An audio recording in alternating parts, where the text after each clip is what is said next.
Sou dirigido por Deus para somente encontrar-me com as pessoas que Ele determinou e fazer o que Ele acha melhor. Do livro Mantras de Vida, de Loester. No livro dos Espíritos, sobre os espíritos protetores, a questão 514. Os espíritos familiares são os mesmos a quem chamamos espíritos simpáticos ou espíritos protetores? Há gradações na proteção e na simpatia. Pode-se dar o nome que quiser. O espírito familiar é antes o amigo da casa. Das explicações acima e das observações feitas sobre a natureza dos espíritos que se afeiçoam ao homem, pode-se deduzir o seguinte, essa é uma nota de Kardec. O espírito protetor, anjo de guarda ou bom gênio é o que tem por missão acompanhar o homem na vida e ajudá-lo a progredir. É sempre de natureza superior com relação ao protegido. Os espíritos familiares se ligam a certas pessoas por laços mais ou menos duráveis, com o fim de lhes serem úteis, dentro dos limites do poder quase sempre muito restrito de que dispõem. São bons, porém muitas vezes pouco adiantados e até mesmo um pouco levianos. Ocupam-se de boa mente com as particularidades da vida íntima e só atuam por ordem ou com permissão dos espíritos protetores. Os espíritos simpáticos são os que se sentem atraídos para o nosso lado por afeições particulares e ainda por uma certa semelhança de gostos e de sentimentos, tanto para o bem como para o mal. De ordinário, a duração de suas relações se acha subordinada às circunstâncias. O mau gênio é um espírito imperfeito ou perverso que se liga ao homem para desviá-lo do bem. Obra, porém, por impulso próprio e não no desempenho de nenhuma missão.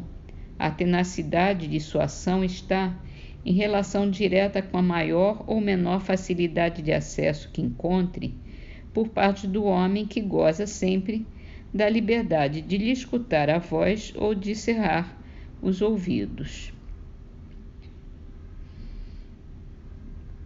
No Céu e Inferno, nós estamos no capítulo da intervenção dos demônios nas manifestações modernas.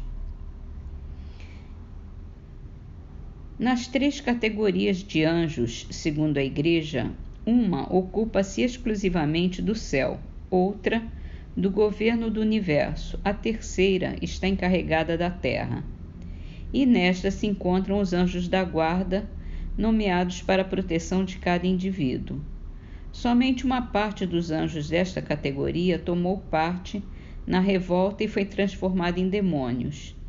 Se Deus permitiu a estes últimos impelir os homens à sua perda, pelas sugestões de todos os gêneros e manifestações ostensivas, porque se ele é soberanamente justo e bom, lhes teria concedido o imenso poder de que gozam, deixado uma liberdade de que fazem tão pernicioso uso, sem permitir aos bons anjos fazerem um contrapeso por manifestações semelhantes dirigidas para o bem. Admitamos que Deus tenha dado uma parte igual de poder aos bons e aos maus, o que seria já um favor exorbitante em benefício destes últimos.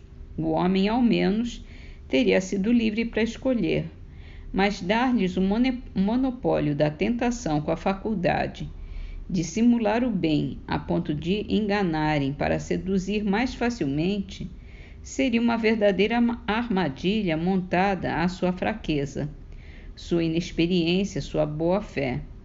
Digamos mais, seria abusar de sua confiança em Deus. A razão recusa-se a admitir tal parcialidade em benefício do mal. Vejamos os fatos. Concedem-se aos demônios faculdades transcendentes, Eles não perderam nada de sua natureza angélica, têm o saber, a perspicácia, a previdência, a clarividência dos anjos e, ademais, a astúcia, a habilidade e o ardil em supremo grau. Seu objetivo é desviar os homens do bem e, acima de tudo, afastá-los de Deus, para carregá-los para o inferno, do qual são os provedores e recrutadores. Compreende-se que eles se dirijam aos que estão no bom caminho e que estão perdidos para eles, se persistirem nesse caminho. Compreende-se a sedução e o simulacro do bem para atraí-los às suas redes. Mas o que é incompreensível é que eles se dirijam aos que já lhes pertencem de corpo e alma para levá-los de volta a Deus e ao bem. Ora, quem está mais em suas garras do que aqueles que renega e blasfema Deus, que mergulha no vício e na desordem das paixões? Já não está esse no caminho do inferno? Compreende-se que, seguro de sua presa, ele a excite a rezar a Deus e submeter-se à sua vontade, a renunciar ao mal, que ele exalte aos olhos dele as delícias da vida dos bons espíritos e lhe pinte com horror a posição dos maus? Já se viu alguma vez um vendedor gabar a seus clientes a mercadoria do vizinho em detrimento da sua e incitá-los a ir à loja dele? Um recrutador depreciar a vida militar e louvar o repouso da vida doméstica? Dizer aos recrutas que terão uma vida de fadigas e de privações, que têm 10 chances em uma de ser mortos ou pelo menos perder os braços e as pernas? Entretanto, é esse o papel estúpido que se faz o demônio representar, pois há um fato notório: é que, em consequência das instruções emanadas do mundo invisível, vêem-se todos os dias incrédulos e ateus levados de volta a Deus e rezarem com fervor o que nunca tinham feito. Pessoas viciosas trabalharem com ardor no seu aperfeiçoamento. Pretender que essa é a obra dos ardis do demônio é fazer dele um verdadeiro nécio. Ora, como não se trata aqui de uma suposição, mas de um resultado de experiência, e que contra um fato não há denegação possível, é preciso concluir daí ou que o demônio é um desastrado de primeiro grau, que não é nem tão ardiloso, nem tão maligno quanto se pretende e, por conseguinte, não é muito de se temer, visto que trabalha contra seus interesses, ou então que nem todas as manifestações são dele. Eles fazem aceitar o erro sob todas as suas formas, é para obter esse resultado que a madeira, a pedra, as florestas e as fontes, o santuário dos ídolos, o pé das mesas, a mão das crianças proferem oráculos. Isso é uma citação. Qual é, então, de acordo com isso, o valor destas palavras do Evangelho? Derramarei de meu espírito sobre toda a carne, e os vossos filhos e as vossas filhas profetizarão, os vossos jovens terão visões, e os vossos velhos terão sonhos. Naqueles dias, derramarei do meu espírito sobre meus servos e sobre minhas servas, e eles profetizarão. É uma citação dos Atos dos Apóstolos, capítulo 2, versículo 17 e 18.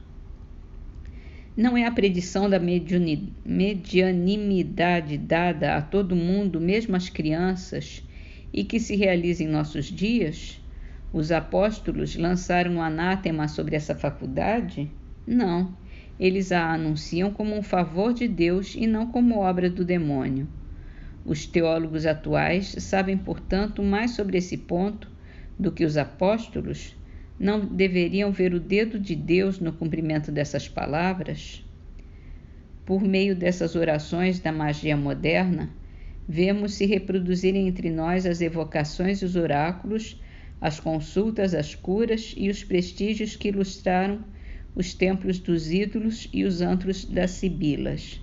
É outra citação.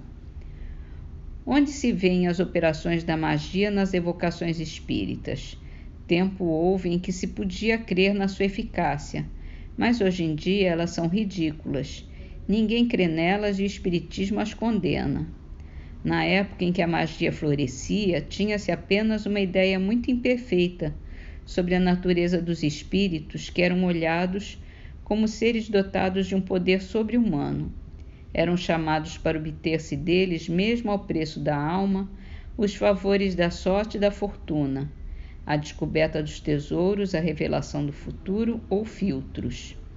A magia, com o auxílio de seus sinais, fórmulas e operações cabalísticas, devia fornecer pretensos segredos para operar prodígios, coagir os espíritos a porem-se a serviço dos homens e lhes satisfazerem os desejos.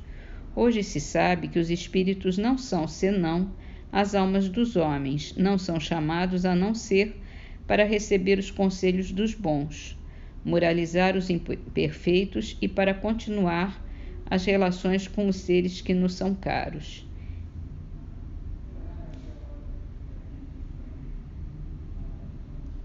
Isso tudo são respostas para as críticas que estavam sendo feitas pela Igreja ao Espiritismo naquela época, de Kardec. Mas é bom a gente saber. Em Parnaso de Além-Túmulo, a poesia é de Cruz e Souza, Glória aos Humildes. Ai da ambição do mundo, ai da vaidade, que se mergulham sob a noite escura, noite de dor que, além da sepultura, nos afasta da vida e da verdade. Só o caminho divino da humildade pode ofertar a luz radiosa e pura, que vem salvar a mísera criatura confundida no abismo da impiedade. Pobres da terra, seres infelizes, cheios de prantos e de cicatrizes, levantai vosso olhar sereno e forte. Não maldigais a ulceração da algema e esperai a vitória alta e suprema que Jesus vos prepara além da morte.